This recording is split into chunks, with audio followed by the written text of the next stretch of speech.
Welcome to the Unsecurity Podcast. Each week, Evan and Brad give an inside look at current information security news, breaches, best practices, and other things you should know to improve your information security. Here are your hosts, FR Secure's Evan Francine and Brad Nye. Heyo, it's me, Evan Francine. This is episode 48 of the Unsecurity Podcast, and the date is Monday, October 7th, 2019. It's hard to believe. It's already October. Brad's on a plane somewhere, maybe, or maybe he's in a hotel somewhere. I don't know. All I do know is he couldn't make it because he's really, really busy. In Brad's place this morning is my good friend, John Harmon. Care to say hi, John? Yeah, hello. Good morning. Thanks for having me. You do have a nice voice. Yeah, I know. I work really hard at that. Yeah.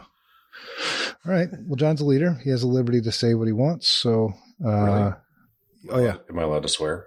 Well, yeah. But I think they just edit it. Oh, okay. Just give Brandon something to do? We don't swear much. No. Anyway. Does he use like a beep, or does he just like black it out, or does he use like car horns or something like that? We have to ask him. I don't even know. Should put him to the test. I just send him the audio, and I never listen to it. Do you ever listen to it? Yeah. I Okay. listen to you guys all the time. Yeah. I never listen to it. I can't stand listening to myself. All right. So this was sort of last minute. I texted Brad on Friday. I texted him Friday night, like 7:30. I'm like, hey, man, you want me to put together the show notes? Because a lot of times he's really busy, you know. Mm-hmm. And so then he texts me back and says, oh, yeah, crap, I'm in San Diego. He's got a board of directors presentation to give, I think, on a Sunday. Ooh. Isn't that weird?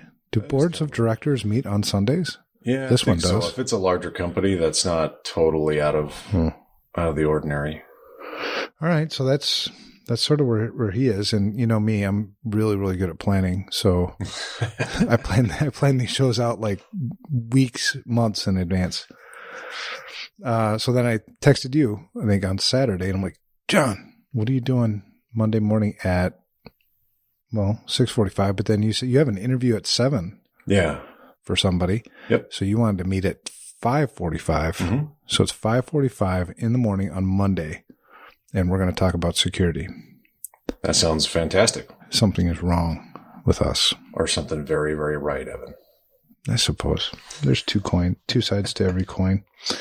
I like that. I like how you're usually positive. When I'm negative, you're positive, and hopefully the other way around works too. Yeah, that's why the roadshow is going to work just great. I know. Yeah. Well, and that's kind of where I wanted to start. You know, I know that last week on the show, Brad and I had talked about the roadshow. Brad's so busy on the FR Secure things, and, you know, you and I are out on this roadshow. Last week was the first week of the roadshow. We survived. We thrived. We did We had thrive. a great didn't time. we? Harrisburg, We did. Pennsylvania is a wonderful place. Yeah. Even Philadelphia wasn't too bad. No, we found that awesome barbecue place. I mean, we got in and out of Philly pretty, You said it's pretty awesome. uneventful. Let's see how that one rated.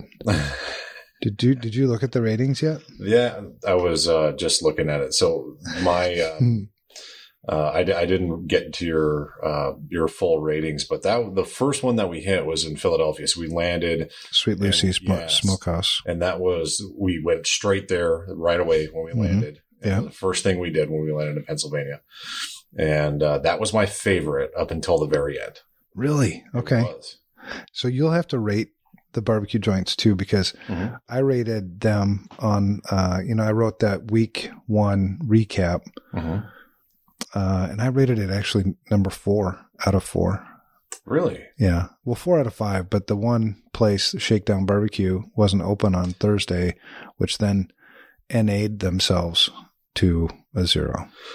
Very disappointing because there was so much hype around that one too. There was, two right? people separately recommended that one. Yeah. They're like, you got to go here.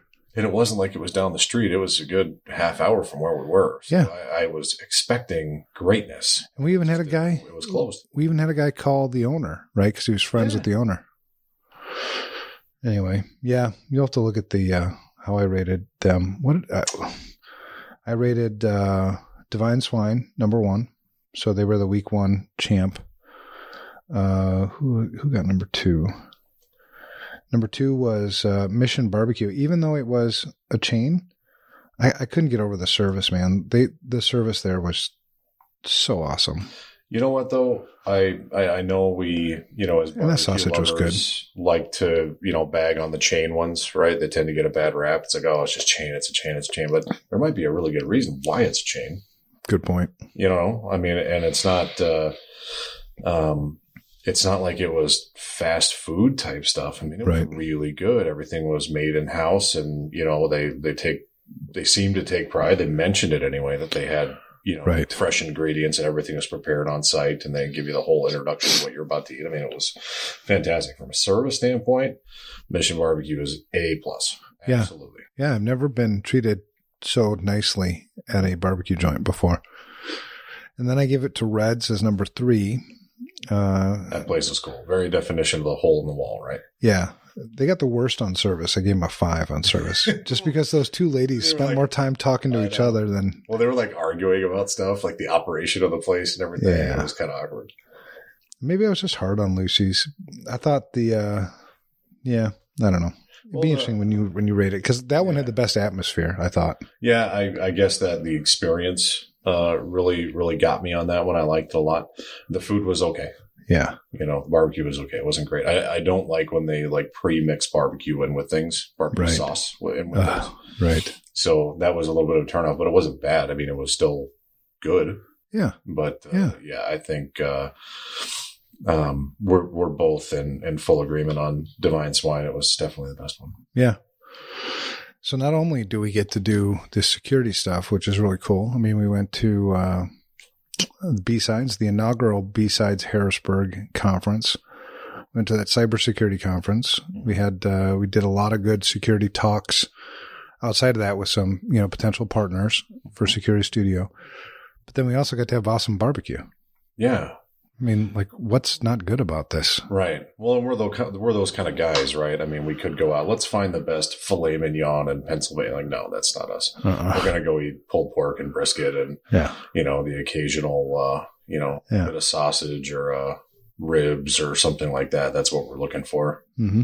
So I like that about us. I like that we're, going to stay focused on this. So watch out. If you're in any part of the world and looking for barbecue, you're going to have a pretty darn good database of things to look at as a result of this roadshow. We're together a lot, but we're also apart a lot. So we're going to be, doubling up on some of these things. Yeah. Should make this a separate, do a book or something. Ooh. I'm an author. Did you know that? I knew that. Okay. Maybe they'll make a movie out of this one though. This could be cool. Is there? That would be my dream job, would be riding my Harley across the country eating barbecue. You could make that happen. We'll call the Food Network. If anybody's listening at the Food Network, we'll trade security for a barbecue show. And your wife would probably let you get a Harley for that. It's life. I mean, it's work. You have to, right? I mean, it's like this. It's the Food Network. I'm just not going to poke that bear. Oh, all right. We'll let the Food Network do it. Yeah. In case she's listening, no, honey, I'm not getting a motorcycle. That's not happening. I promise. Mm-hmm. Yeah, bummer. Love you. You'd look good on a bike, man. All right, so week 1 was, what did we do? We got there. We had barbecue. Tell me about. So I wrote that recap. Did you get a chance to look at that at all? Mm-hmm. It was pretty accurate, wasn't it? I mean, It wasn't like. No, it was good. I think overall. The meetings that we had with people one-on-one, even the calls that we took, kind of in the times in between we were at the event, were really good. Mm-hmm. It's interesting to see, given where we came from. I mean, when we first started working together, you and I mean, it was, banks and hospitals. It was all anybody cared about. Us were in those industries and we're preaching the basics back then and trying to get people to listen, like build a good security program. And here's our definition of information security. And all these years later, we're now seeing glimmers of that elsewhere. right? This is the groundswell of support finally coming. We're getting past the blinky lights. We're getting past the lipstick and mascara, and we're getting down to fundamentals. And that's coming through in the events and the conferences and the conversations that we're having. So it's like, oh, finally, right. You know, and it's almost counterintuitive. Like what we're talking about isn't innovative. It's foundational. These are the things that are, you know, they're like you say all the time, they're not sexy. Right. Right. Right. But for some reason, everybody just glossed over them and went right to the sexy stuff. And now we're seeing this resurgence of, no, let's get back to basics. And at the B-Sides conference, which tends to be very technology focused and very, very, I don't know, a little more cutting edge on that kind geeky. Of thing. Yeah. Well, yeah, absolutely on that. And to hear the reception that you got on your talk, which is all about fundamentals and all about the S2 score and just find a baseline and measure things. And that was really, really cool. It was good to see because to be honest with you, I was skeptical. I thought that there would be some pushback that we weren't, you know, talking about something gimmicky. Right. Yep. Yeah. I think it was, well, one of the things that kind of resonated this week too, you know, when you finally get out there and start talking to people and listening to what they're saying, you know, I'd emphasized, you know, 3 words in what we're trying to do with partners. We're trying to meet them, understand their business, and help them grow their information security consulting business. That feels sort of good to say it that way because it's exactly what we're trying to do out there is help people.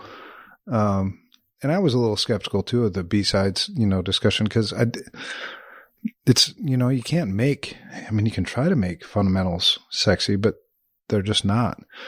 But, you know, the problem we see everywhere is the lack of focus on fundamentals and chasing these risks that aren't your most significant risks. And they're spending tons of money. And I mean, it's just so illogical, you know, so, you know, I was a little skeptical too that people would be like, well, where's the sexy? Where's the sensational hack of something?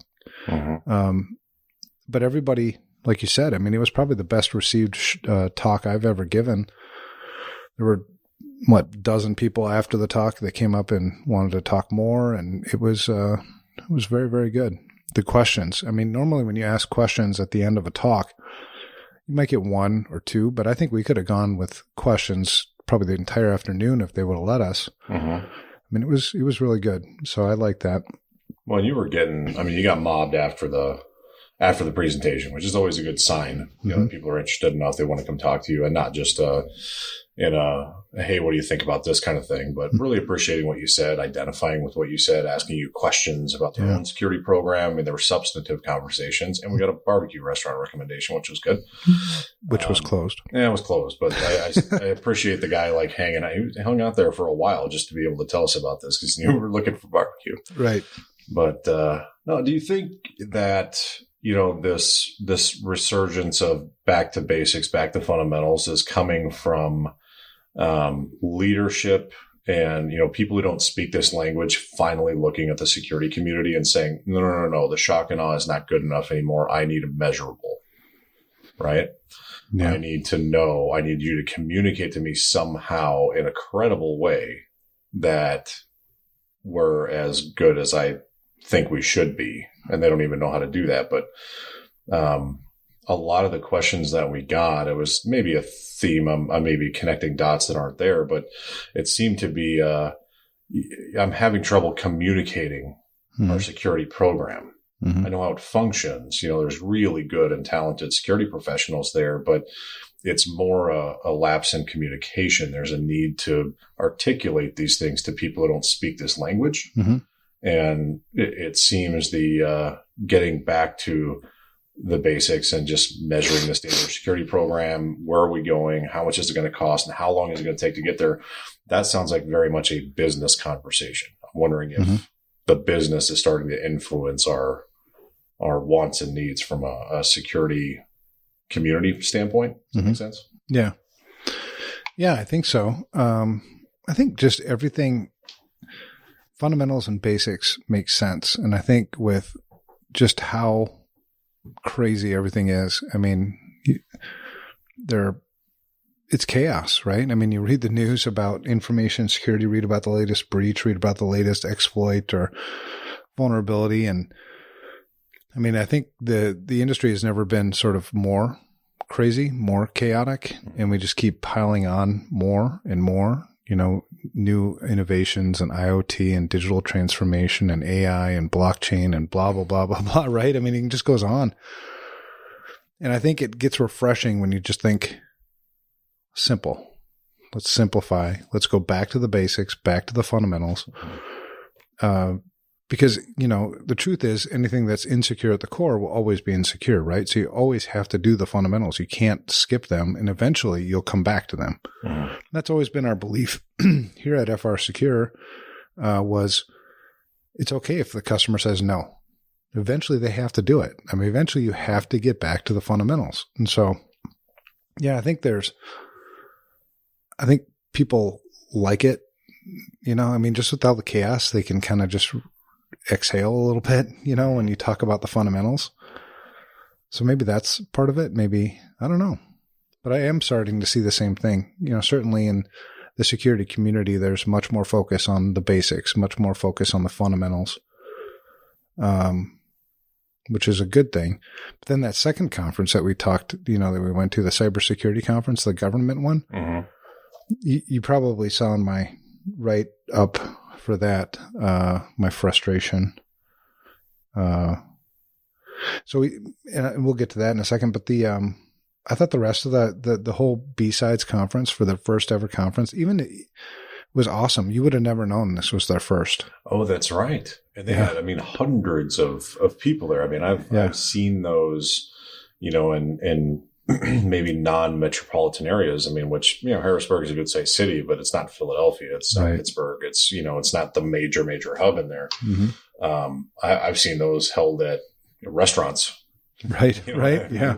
And they rented out 4 floors of a university to get this thing done. It was impressive. And the organizers, oh man, they were all great. Everybody was organized. It was, man, what a great experience that was. It really was. So yeah, shout out to Harrisburg University. There was a lady named Julie Goolsby who was kind of the director. She was the one that we worked with. She had to have had a huge hand in putting all this stuff together.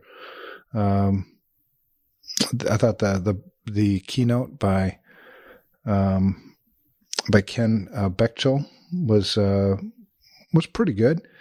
You could tell it was his first ever keynote, so he was struggling, but my heart went out to him because he's a pioneer in really malware research. Mm-hmm. I don't know how, and I know he's looking for a position, so I posted, a link to his LinkedIn profile. But he's pretty opinionated too, and I think maybe that sometimes goes against him when he's maybe interviewing, because he does have so many years of experience. Mm-hmm. And I don't think he has a lot of respect for the shortcuts that people make today, because he kind of remembers the old way of doing things. Yeah. But, I respect that. I do too. From if I'm thinking about Ken and the talk that he gave, I mean, the act of giving a presentation to a large group of people is not a natural act. Not a lot of people are very comfortable with it. It takes a lot of practice. It takes a lot of, messing it up. Right. It's a lot of that. But the attitude that he has about security in his chosen profession, I mean, he is unbelievably qualified to have the opinions that he has. And frankly, I tend not to trust people who don't, put their stake in the ground. Right. He believes something and he's going to tell you about it. You might disagree with them, but that doesn't waver his beliefs. He's not going to pander to anybody. Right. So, I appreciate that about him. I appreciate that about you as well. It's kind of, you can, waffle around and be politically correct and, all this kind of stuff. But if you really believe something, you should stand up and say, this is what I believe. And that's how from that starting point, if you're not getting constructive feedback, it's coming from the wrong people. Right. Yeah. So I had a lot of respect. I mean, I sat down and talked with him for a good 20 minutes, half hour afterwards, just about kind of what he's looking for and what he's been up to. And it was a good talk. What else did we do? We went to a cool coffee shop. Do you remember that coffee shop in Columbia, Pennsylvania? Yeah. That was Cafe 301. Well, because we went to a different one at first, and it looked more like an art gallery or something. We were looking at each other like, no, this is not our kind of place. Yeah, we don't do art galleries. Yeah, we went around the corner and found a really nice place. We did actually a phone call in there. Yeah. Hung out for a good long while. Yeah, who was that phone call with? Oh, Xervant, Xervant, right? That was a company in North Carolina? Yeah, I really liked them. Yeah. That was a good talk. We had the whole coffee shop to ourselves, too. It was a huge place. I don't even know where the workers went. Do you remember, like, towards the end, it was like, we're the only two people in this place right now. Kitchen or in the back doing something. I don't know what was going on, but yeah. No, it was cool, but it was it was kind of dead. When we got there were a few people there, but I feel like it was just kind of a hot, muggy day. I don't think many people were looking for that was hot that day. Coffee. That was hot. A couple more shout outs that I had from B-Sides was, Ray Baker did Open Source Intelligence 101, finding information on anyone. I thought she did a fantastic job kind of giving the lay of the land with OSINT and, where beginners can get started. And that was really good. Brandon Keith, I thought, was a pretty good guy. Appalachia Technologies, is that where he's from? Yeah. Remember him? He was like the guy who put it all together. Yeah. He was really behind the success of that conference in a lot of ways. I liked everything about him except for wearing a suit. Yeah. Sorry. I don't like suits. No. He wears it well. He does wear it well. But, we sat in on one of his, more technical sessions. He was sharing some tools that, help enumerate Active Directory and figure out what some of the issues are, but also were used in a pen testing context a lot. So that was pretty neat to see. Ray's talk was fantastic. I was thinking about changing careers. It was very inspiring. Well, I told my wife about it because, my wife wants to get into OSINT more. She wants to, help fight child trafficking or, sex trafficking. I turned her on to her talk too. Ray Baker's talk, for my wife. Yeah, it's a great career, right? OSINT, and it really opens your eyes to a bunch of things. I don't know how many things you can actually do anything about, right? Because a lot of your stuff is already out there, and good luck getting it back at this point. Maybe create a separate identity, which a lot of OSINT practitioners will do, and do all their work under that and keep that completely separate from their real identity. But there's all kinds of strategies you can do for OSINT, but it was cool. I thought she did a great job. What I really liked about it was, you think there's some like master technology that can just correlate all this stuff, like IBM Watson is out there just doing all the OSINT for us, but it requires a human brain and human ingenuity and intuition to be able to correlate the kind of things that you find out there. And it was really, she had a great way of kind of putting that together and making it stick with people who I didn't know much about it, honestly. I know what OSINT is, but I didn't, even the 101 depth that she went through. There was a lot of things I was like, oh, that's interesting. And I never thought about that. That just tells me that when you get to the 4th, 5th, 6th level down, like there's got to be some really nuanced stuff that's pretty cool. Yeah, for sure. And some of these FR Secure guys in the technical services team are OSINT masters. Because that's typically, a first step in a red team type exercise would be to do some OSINT, try to understand what your target is. And so it was really good. And we call it recon, which is a part of the S2 org assessment, right? Getting an S2 score, you do some recon, which, I wouldn't go so far as to call it OSINT maybe, but I tell customers like, we're going to go to the internet and find all your dirty laundry. Right. It's a kind of a quick brush of like what's surface level that we can help you find. It's kind of the beginnings of some of this stuff is what resonated with me. And it's important to understand even at that level, there's some risk out there you should account for. Right. For sure. Then we went to the, so that was Wednesday. Then we went to barbecue again at Red's Barbecue in Carlisle. It was pretty good. The next day was the Cybersecurity Awareness Summit, which was all primarily government, right? Yeah, a lot federal, of people from the state. Yeah. And I thought, I always think those are interesting conferences, especially when you have one followed up by the other, right? Mm-hmm. Because the first one is primarily private sector. So, in the more techie type people, right? Yeah, there was a lot of teams there. Right? Yeah. Like technical teams, security teams, the people on the ground doing the work. Yeah. And then you go to the Cybersecurity Awareness Summit, and it's much more, oh my gosh, how many suits did we see? Yeah. Everybody's wearing, suits and looking we went good. from being a little overdressed at B-Sides to being dramatically underdressed at the Cybersecurity Right. Summit. Which is awesome. That's just how we roll. I make no apologies, but still. No. So I sat through, the first, about as much as I could, I think. We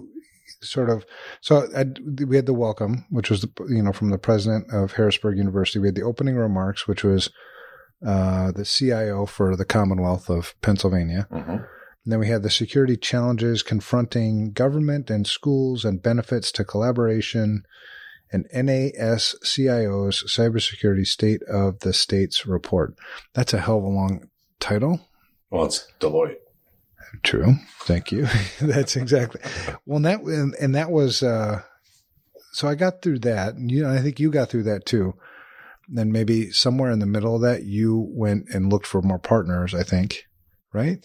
Yeah. So I stuck around for that. And, I've read that report. Every time it comes out, I've read it, and it's good information. I think the presentation, if I'm being honest, and I did give this feedback directly to one of the presenters, drawing conclusions based on data without really referencing, because that report's not a long report. Right. You know what I mean? Right. And I felt like there were some things that were correlated, some assertions that were made that were reaching a little bit. They were looking for certain things in the data rather than letting the data speak for itself. Yeah. That's how I felt, but obviously that's an incredibly nuanced thing, putting all that together and drawing those conclusions and everything. It just kind of felt like I don't know if I would have come to that conclusion, but then who the hell am I? I'm not a data scientist. What do I know? Right. It just kind of, on my practical experience, just kind of felt like they were reaching for some conclusions they were hoping were there. Well, the sad thing too is, like you said, that report has come out every year, I think since 2010. So this would have been the 10th or 11th year that report's been out. And I'm really just kind of frustrated by the lack of progress. It's like the same. Yeah. Excuse me. I was going to say a bad word. It's the same crap every time, right? And it's like, okay. And then they put another word, another theme to it. Like the theme for even the conference was caring and sharing to safeguard our citizens. Cross collaboration among government and education makes Pennsylvania safer and more secure. What? Well, and yet the message that doesn't work from the Commonwealth in that particular case was that they're not doing that and they need to do more of it. Right. So we didn't get to see a lot of, in practice examples of how that's working. Right. It was all just, we need to do this. Right. Like, okay, great. We've identified how exactly are we going to do that? Right. And it was more like they were asking the audience, like, so if you have any ideas for us about how to do that'd be great. It's like, well, wait a second. Right. Well, yeah. And so I like, so Eric Avakian is the CISO, for the Commonwealth. And he was good. He was good. Smart guy. Yeah. And in an impossible job, truly. Yeah, I mean, it's hard. That's a hard he's work. Up against a lot. Yeah. And then, the Deloitte guy, Srini, this is where I went on a rant a little bit in my notes. I don't know. And maybe I'm just overreacting, but I hate when he just kept cyber. I mean, I know that's a bug. How many more damn times do you going to say the word cyber? Because I don't even know if you know what the hell that means, and that was kind of the point of the talk the day before was, and you were there. I ask all these information security people, give me your definition of information security. That one in that talk was the best attempts I had at people giving me definition of it than probably any talk I've ever given. But cyber, like that's the same thing as information security. Like that's the same thing as cyber security. I mean, so I don't know. I just got off on when I keep hearing that, it just totally distracts me. I'm not listening to anything else you're saying because all I keep hearing you say is cyber. And all I keep saying is hearing you say it is because you want to sell me some crap or something. When did it become like uncool? Has it always been uncool to use like more syllables in words?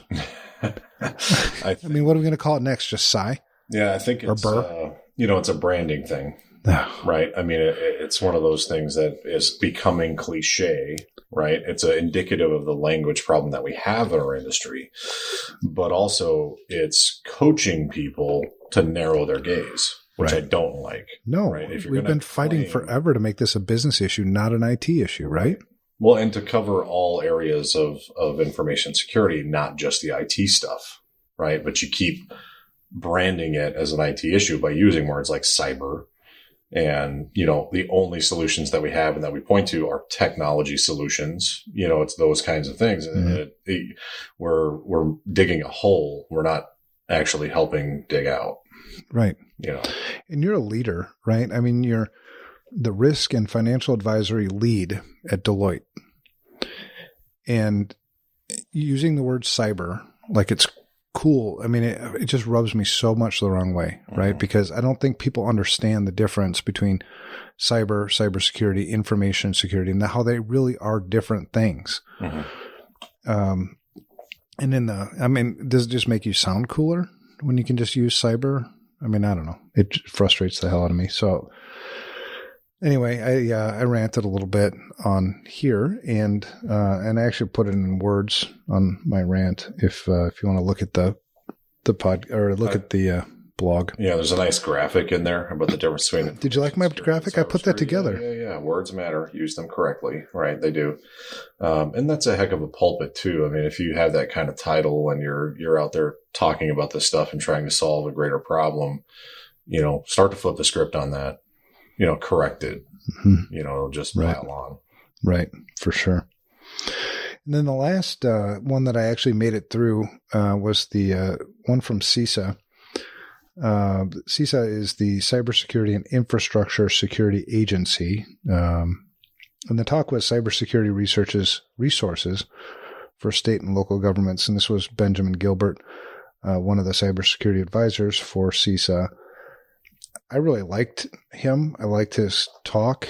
One of the things that I sort of got out of that was, my God, there was a lot of acronyms, which is what the government does, right? Everything's got an acronym, which is, I think, again, sort of confuses things because not everybody speaks this acronym language that we do. But it also sort of came off like CISA is trying to do everything. Yeah, trying to boil the ocean a little bit. Yeah. Well, also pick a different acronym. You don't know what a certified information security auditor is. Right. There's that too. That's going to be confusing to the private sector for sure. So. Right. Well, and they're trying to reorganize everything. And I mean, if you look at all the services that CISA provides, it's like, oh, wow, you guys do everything, which they don't. I mean, they do, but they do most things probably half-assed because you can't do everything. Mm-hmm. Just getting a penetration test from CISA, which is free for a government entity, might have a 12 to 18 month backlog, right? You might have to be on a waiting list for a while. Mm-hmm. Well, if I need a pen test, ideally you'd be doing pen tests on a perpetual basis, but for sure, but maybe quarterly, something. And so it just wouldn't happen if you relied on CISA as your only resource for that. If they had a certified information systems auditor on staff, they would maybe be able to audit that process and figure that out. See, there you go. I'm kidding. No, I can't let that go. Actually, that was the moment when he was like, "Yeah, I'm with CISA," and I was like, "Okay, I'm gonna go. Now I'm out of here." Yeah, that is when you left, wasn't it? That's when I kind of popped up, and I was like, "Yeah, I'll see you after the talk." Well, I really like what they're trying to do. I mean, I think their heart's in the right place. It's just I don't think that approach is going to work. I think it's going to get super duper expensive for all the taxpayers, and I think you won't get anything better than what you got now. To be honest, I mean, we're talking about a $5 fix for $1 million problem, mm-hmm. right? It's too big, and I hope based on what you told me that they will start engaging some organizations to help them with this and, you know, focus on maybe bringing people together, helping out with the language problem, you know, that kind of thing, rather than providing one-off services county by county or state by state, you know, Right. city by city. Right. Because, you know, they're certainly in a position to do that. Mm-hmm. But, you know, we'll see. I liked him, though. I talked to him afterwards. Good. Yeah, guy. for sure. His heart's. Oh, my God. Trying so hard. I mean, those guys. He's working his ass off, too. Yeah. So that was week one of the roadshow. So, which was good. That was a fun week, productive week, very successful. I think it exceeded my expectations. Did it come close to yours or exceed yours? Yeah, very much. I think, and you know, the purpose of the roadshow is to get more awareness around Security Studio, to get more awareness around specifically the S2 org assessment, and S2 score, getting organizations clued into the fact that, you know, you can shift money from measuring the problem to actually fixing things by, you know, what we've done and making the assessment free. And, you know, in that way, if we're measuring it by that,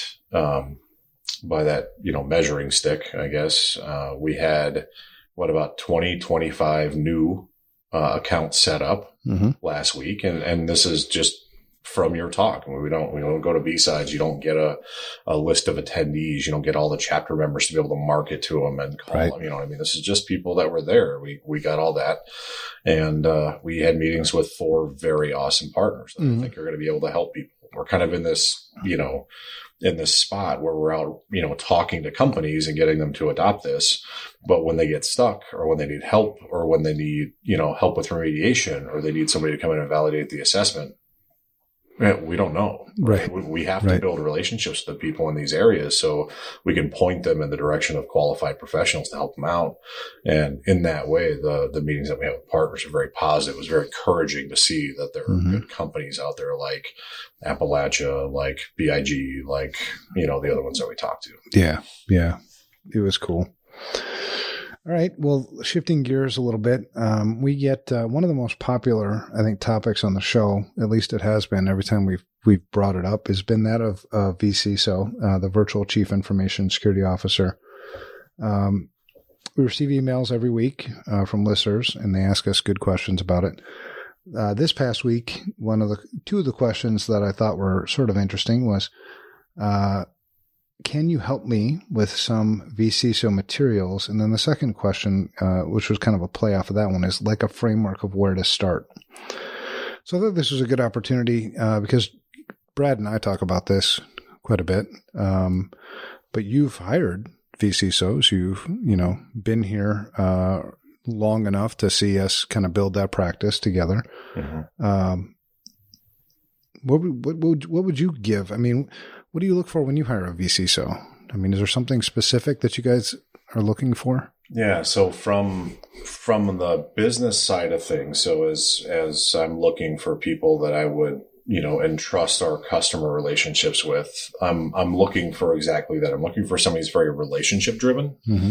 As much as there's a technical processy, you know, kind of side to how do you get started as a vCISO and walking through all the steps of the engagement and kind of what's on the contract.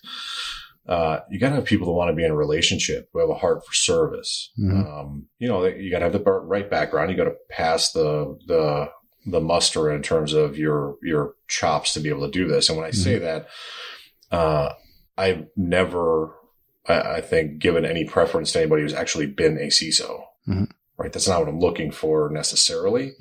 I want to be able to tell customers, hey, you know, this is a very personal relationship. We're not assigning you to Team Orange, right? This is your person. You should feel comfortable texting them, emailing them, calling them.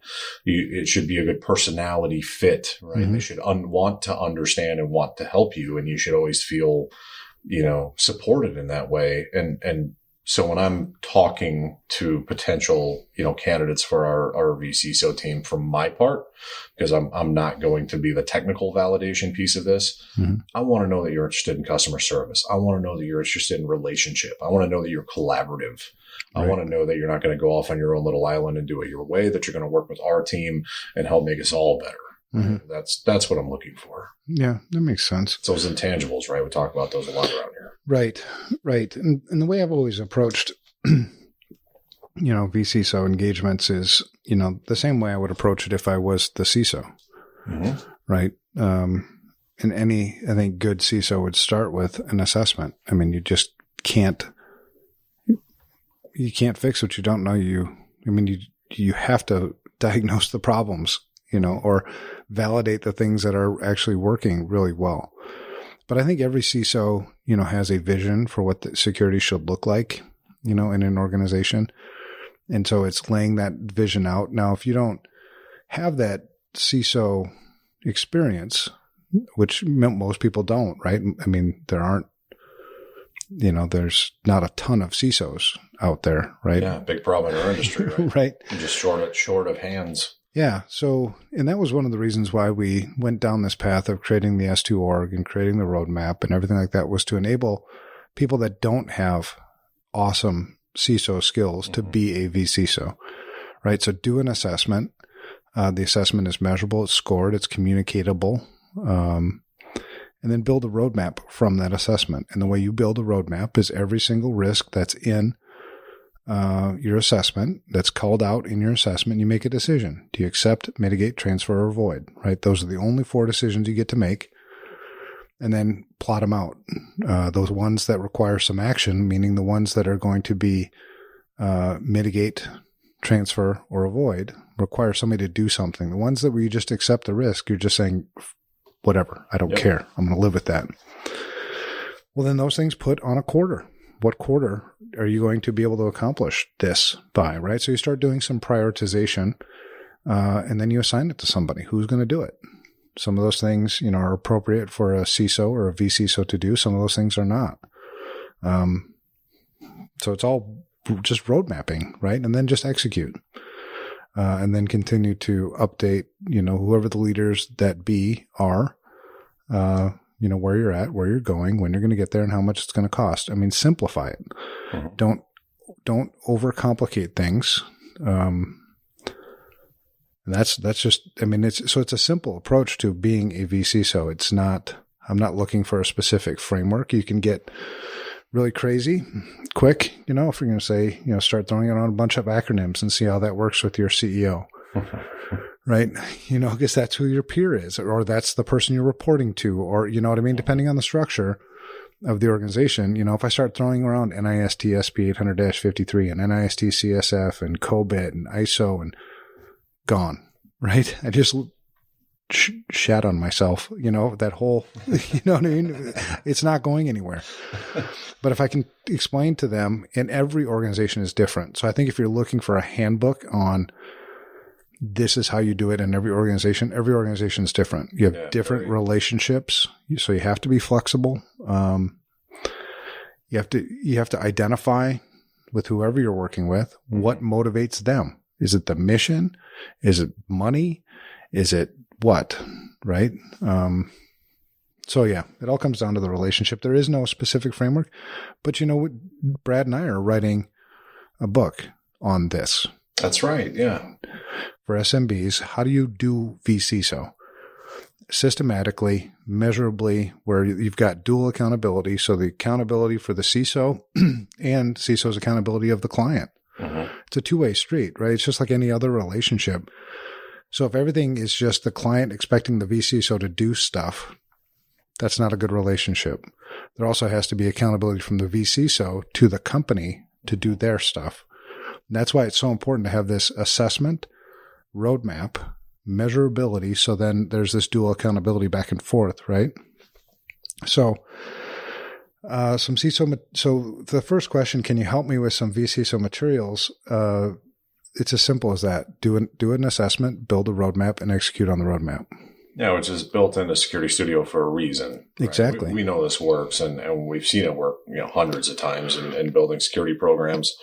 I think people get too hung up when am I skilled enough, or what do I need to know in order to build an effective, security program? Well, that's what the assessment helps you understand. If you're the kind of person who, has learned how to learn, the assessment and the associated, measurements of risk, it's like, well, okay, if what boils to the top of the top of the list is asset management. Mm-hmm. Okay, go dive in, go Right. figure out how to get an inventory of everything you have, your physical assets, your hard software, your data, all that kind of stuff.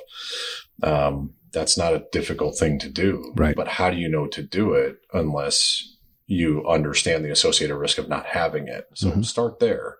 And, that used to be a monumental task because there was nothing out there, other than a cobbling together of many tools and homegrown methodologies. Now you can simply log in and go get that info. Right. Yeah. And some of the best CISOs that I've ever interfaced with are not technical geniuses. They're good people that understand relationships. They understand how to get things done. They understand how to build teams. So they have teams of technical experts in certain areas, and they know how to build trust. They know how to delegate. I mean, it's just leadership kind of 101 stuff. In smaller mid-sized companies where, you don't have that, a VCISO, still has to have those relationships. You just don't maybe have to have those team building skills and all those other things, but you learn those as you go too. I would say that if you are new to the whole VCISO thing, go out to Security Studio, create a new account. They're free. Create and do an S2 org assessment of either your company or a fake company or whatever. And then go through, I think the roadmap is a premium feature, so there would be a fee to that. But you can also take, as a short, if you don't want to pay the fee, take the action plan, which is one of I think the 4 or 5 deliverables that comes from the S2 org. Take the action plan. Kind of by tab and section. Exactly. It's pretty easy. And I think that would be a better way if you wanted to learn it as opposed to just kind of trusting, online. But, go do an S2 org, create a roadmap out of the results, and then start execution. Yeah. That'd be and where speaking from, kind of the sales and marketing customer, side of things too. The conversations that I am in and have been in around virtual CISO or FACT program at FR Secure, 9 times out of 10, when we win those, the feedback is we liked it because it was so simple. Simple. Right? It wasn't overcomplicated. It wasn't, it has precedent elsewhere. That's also a big thing for people is that, we understand you have experience with this. It's not like it's core to what you do. It's not a one-off, but also it makes sense to people. It's like, oh, of course you would do it this way. When we finally lay it out, they're like, oh, that seems really simple. Like, well, yeah, it kind of is. It's a basic framework, but when we, get into it a little bit, you'll understand and start to, see how some of the nuance comes out, but it doesn't need to be mystical. No. Right? It needs to be simple. It needs to be very straightforward. It needs to be understandable by people who don't speak this language every day. Well, it's not just buzzwords. When I say complexity is the enemy of security, that's the absolute truth. So get it in, get it into your head that is the truth. So wherever and whenever you can simplify something in security, that's a win. So if you can take an assessment, simplify it. And really, when you look at the assessment, it's not a simple assessment. What it produces is simplicity, right? I mean, at the end of the assessment is a simple report, a simple score, a simple roadmap.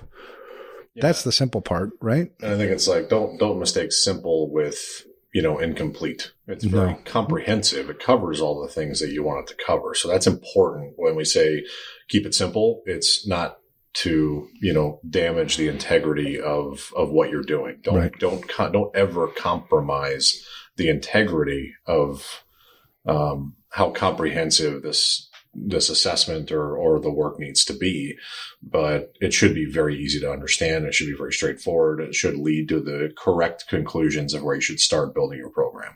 And that's what we mean by simple. Yeah. And I think in this industry, I wonder if we don't purposely complicate things, because it's like, my God, 10 steps to decommission a user account. How about 2? You just see that all the time where you see companies add additional steps for really no reason. And you see the same thing with technologies. I was talking to a large global company, and they were thinking about buying, they needed a technology to do something. I can't remember what it was, but it was asset management. No, I can't remember. But I was like, what technologies do we currently have? I mean, do we have a technology library, or anything like, just like an inventory of the tools that we use here? Oh, no. So we might already have a tool, and I'm guessing we probably do, that does this thing that you're asking to do rather than go out and buy another tool. How about we just see if we have a tool that already does it? Oh, yeah. Well, and then we came to find out that we had like 3 tools that did the one thing that they needed that they were thinking about going to buy this other tool. I think it was user account commissioning, decommissioning, something like that. I can't remember exactly what it was. But anyway, you see that a lot where, let's go out and buy another tool. Let's go out and buy another tool. Let's go throw more money at it rather than like, wait a second. Well, it's what the I already have a solution to this. Yeah, it's what the manufacturers have conditioned us to do. Yeah. But, and I'll say this too, in kind of a parting, complexity is the enemy kind of thing. And this is kind of a made up, kind of BS story, but it illustrates, the difference between knowledge and genius, right? Knowledge is understanding, very complex things and being able to work within those things, build complex things. Genius is being able to simplify those things. And the story that I was told, and this was, oh my God, it was early in my kind of childhood. I had a teacher at my church that used to say things like this. And he said, that NASA spent, millions of dollars and all this research and, all these really smart people developing a pen that would write in zero gravity. They figured out that, fountain pens are a disaster in space, right? You got to write things down. So they invented this pen that wrote in zero gravity, cost them all this money and all this time. You know what the Russians do? Pencil. They use a pencil. Exactly. You know what I mean? It's like, have that kind of mentality. Right. Yeah, totally. All right. Real quick. So we got 2 more things before we wrap up the show. That's always me. One is where are we going this week? And then 2, just 3 news stories. So first off, John, where are you going to be this week? What are you doing?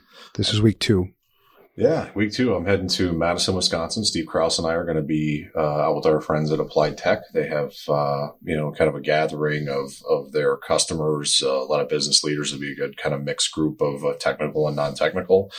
We're giving, I think it's like a 30 or 45 minute presentation on the merits of risk assessment and, all of that kind of thing. They're a good partner for us. They do a lot of assessments for their clients currently, and we're kind of launching this new thing. So that's where awesome. I'll be and hunting barbecue out there as well. So if anybody has any recommendations for barbecue in Madison, Wisconsin, or on the way to from Minneapolis, I would love to hear them because Steve Krause and I are going to get down on some barbecue. Nice.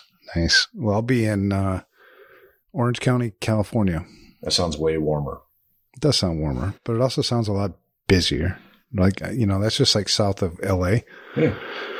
Beautiful. I know, man. But me, central part of the country is my people. I think everybody out this, and I'm generalizing. I get it. Mm-hmm. People out east are rude. People on the west are crazy. So like, I just want to stay in the middle part of the country. So I'm going to, in my twisted mind, the crazy part of the world for the week. My big brother, who lives in Montana. It's where we grew up, and Montana state motto is "Go home." Right, spend your money and go home. They there's more people in Minneapolis than there's in the state of Montana, so they tend to get a little myopic. But he says, whatever you like about your particular part of the world, California has a better one. Yeah. Like lakes, they have better lakes. You like mountains, they have better mountains. They have beaches, they have better beaches. California is the most beautiful place and the most completely wonderful bit of nature on the planet. Mm. And he says, the problem is Californians. Right. I was like, dude, you can't say that out loud, to people. You got to watch what you say. Well, and it's funny because every time I go to California, I love it. I mean, I really do. Yeah. I always meet really, really good people. And I don't know why. Exactly. I don't know if it's just too many people or what, but my God, every time I'm just exhausted every time I go there, but I always have great experiences. People are always nice to me. I think in contrast to where we live, it's just like very dense, right? The traffic is terrible. There's people everywhere. It's like there's no solitude, right? It tends to be a little stressful if you're not used to it. Yeah. But the people, I've never had a horrible or bad experience. Me neither. In California, there's always people, right? The airport's the airport, whatever. But yeah, I think you'll have a great time. Yeah, I'm looking forward to it. I'm speaking at the Orange County chapter of ISACA one day, I think tomorrow even. And then I have a whole bunch of meetings. So I'm excited about that. I'm excited to meet new people and, collaborate, get some new partners and, all that stuff. So that'll be a lot of fun. So just like John, though, I'm also looking for barbecue in the Orange County area. Yeah.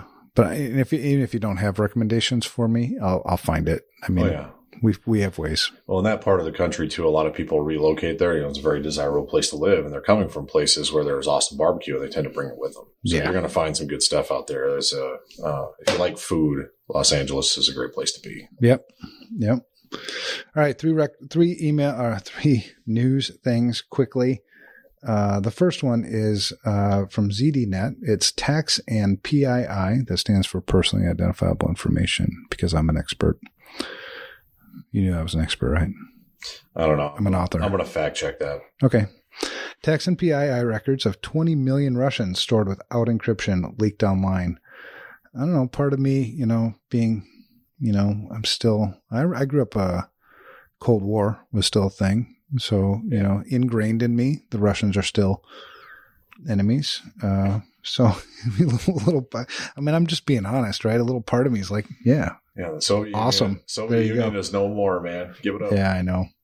But the sad thing is citizens suffer. At the end of the day, people are people, and people do suffer when we expose information. So an online database accessible to the public. This is cybersecurity researchers from Comparitech in partnership with Bob Diachenko. Said the unsecured server contained highly sensitive information spanning from 2009 to 2016. This was in AWS, believe it or not protected by any form of credential requirements or encryption. So that's bad. That's bad. 20 million potentially affected. I assume roughly 20.8 million user records were involved, including names, family connections, national ID numbers, dates of birth, and financial data. So it's not just the Americans. The Russians also have their problems.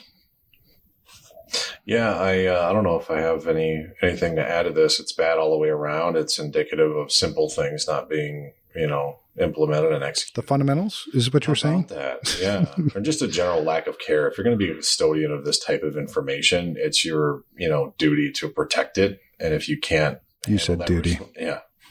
If you can't handle that responsibility, then don't take it. Right. Agreed. 100%. Next article is from Silicon Angle.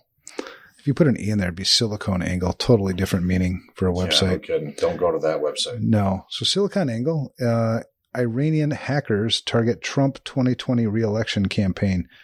And just like, the whole political landscape for this country is so divided. So I'm guessing, half of the country is, yeah, stick it to them. And the other half is like, what? But either way, when you have a foreign actors attacking anything, so if the Russians attacked the 2016 election, that was bad. If this is true, this is bad, right? It's always bad when you have a foreign actor interfering with state affairs. But a hacking group tied to the Iranian government has been attempting to break in. Now, from what I read earlier, they didn't actually get anything, but they're targeting, right? And this came, I think Microsoft email was the primary attack vector, 2,700 attempts to identify consumer email accounts. Then they targeted 241 accounts tied to the to the Trump campaign, as well as current and former U.S. government officials, journalists. Last I read, on this article, this specific article, I'm not sure how many they got, but I had heard previously 4 accounts were actually compromised, and none of them belonged to the Trump campaign, part of the Phosphorus campaign. Yeah. So my theory on this, and is dyed-in-the-wool conspiracy theory, is that these attacks and all of this all of the coverage and all of the sensationalism around elections and foreign governments influencing is less about them actually influencing and more about chipping away at the confidence of the American people in our own systems. That's it. Right. So if they're saying, hey, we have proof that the Iranians got in or the Russians manipulated or whatever, the impact of that, given the disparate nature of our election systems, is got to be just intuitively pretty small. Right. But it's coming from a loud place. And so if we don't have confidence in our election system, then we won't have confidence in our election officials. And I think that's the aim. Right. If I'm a foreign government, is to manipulate the confidence of the American people by doing this kind of thing. That reminds me, do you remember that one lady who came up to me after my talk at B-Sides and said she's a psychologist? Yeah. And she asked me, is there a role for somebody like her in information security? And I was like, hell yeah, there is. I mean, you're talking right here about the psychology behind, attacking. But because there's always more than just the one effect, right? You take like the terrorist attack on, at 9/11. Mm-hmm.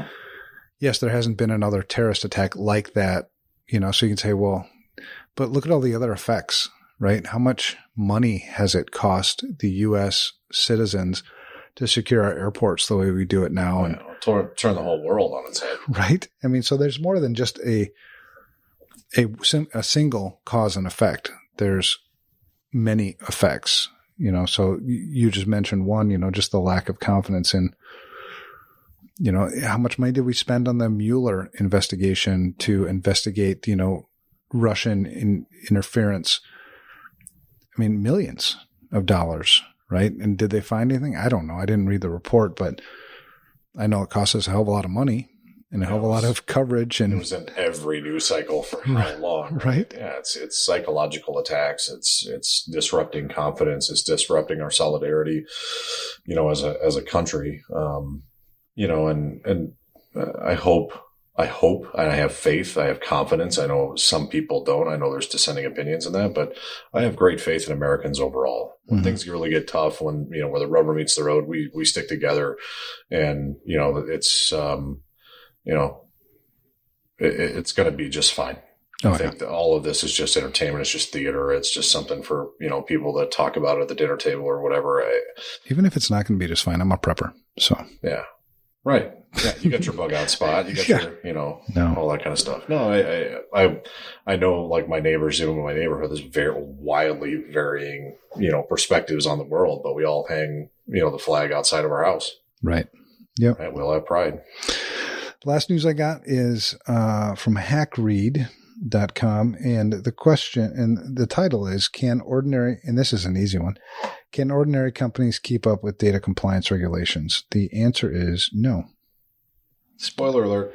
Yeah, I know there's a lot of words in here, but ordinary companies, the answer is no. The ordinary companies, 80-90% of them don't even do risk assessments. So I can only imagine ordinary companies trying to keep up with compliance regulations when you've got, GDPR, CCPA, HIPAA, PCI, DSS. Most of them don't even know what these things stand for. I mean, truly, if you get out there, outside of the security industry, people talking amongst ourselves, and this is one of the reasons why it's so cool to go out on the roadshow too, is you get to have perspectives from people who don't even have a clue what the hell I'm talking about. Mm-hmm. Normal people, ordinary companies don't know what this stuff means. Yeah. And again, all the acronyms and all the, HIPAA, what is it?